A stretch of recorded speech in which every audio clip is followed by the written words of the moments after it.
Fyodor Dostoevsky's The Gambler is a deep psychological story about human passion, addiction, and the dangerous game between fate and desire. The events take place in the fictional European spa town of Roulettenberg, a place where wealth, gambling, and downfall meet in perfect symbolism. The novel's protagonist, Alexei Ivanovich, is a young tutor working for a wealthy Russian general. He is proud, honest, and intelligent, yet hopelessly ruled by his emotions. Living among the general's household, surrounded by Russians who idolize European high society, Alexei witnesses a world driven by money, vanity, and illusion. His greatest weakness is his love for Polina Alexandrovna, the general's stepdaughter, a cold, proud, and distant woman.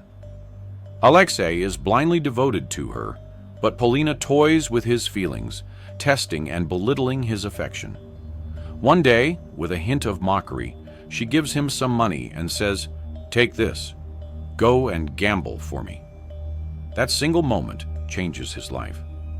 Alexei wants to prove himself, to her and to destiny. When he sits down at the roulette table, he crosses a line from which there is no return. At first, luck favors him. He wins, and that victory fills him with dangerous confidence. "I won because I deserved to," he thinks. The sound of the spinning roulette ball becomes the rhythm of his soul. Gambling is no longer a game. It becomes his way of existing. The more he wins, the greedier he becomes. The more he loses, the more he seeks revenge against fate itself. Then comes a shocking twist. The general's wealthy grandmother, long believed to be dying, suddenly arrives in Roulettenberg. Her presence turns everything upside down. Energetic and curious, she rushes to the casino, astonishing everyone by winning huge sums. But her greed destroys her. Within days, she loses her entire fortune. And with it, the general's and Polina's hopes collapse. Around the same time, a new figure takes the stage. Mademoiselle Blanche de Comminges, the general's French mistress, beautiful, manipulative, and practical. When the general's fortune vanishes, Blanche abandons him. But when Alexei starts winning again, she turns her eyes to him. His money, to her, is another lottery ticket. Together they live a short, glittering illusion. Blanche chasing luxury, Alexei chasing forgetfulness. Yet every ruble he earns slips away at the tables or into Blanche's empty pleasures. When the money is gone, so is she. Blanche, in Dostoevsky's world, represents love traded for wealth, dazzling on the outside, hollow within.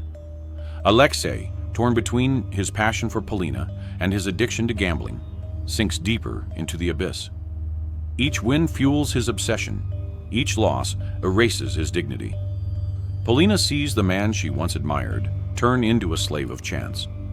She leaves him, proud, wounded, and forever distant. After losing everything, Alexei wanders to Paris. Alone, exhausted, and spiritually broken, he stays in a small hotel room, thinking once more of returning to the roulette table. Now gambling is no longer about winning. It's about feeling alive. To win or to lose no longer matters. What matters is the trembling heartbeat that reminds him he still exists. In the end, Alexei is utterly alone. No money, no love, no pride, only the faint echo of the roulette ball spinning endlessly, like the sound of fate itself. Dostoevsky wrote The Gambler not just as a novel, but as a confession. He completed it in 1866, under the weight of gambling debts and a ruthless publisher's deadline, in a hotel room, much like his protagonist. Just like Alexei, he had searched for destiny at the roulette table, losing again and again, yet never able to stop. That is why The Gambler is more than a story of downfall. It is the mirror of Dostoevsky's own inner conflict. The eternal struggle between will and desire, reason and passion, freedom and dependence. And in the final thought, one truth remains. It is not losing that destroys a man. It is the endless desire to win.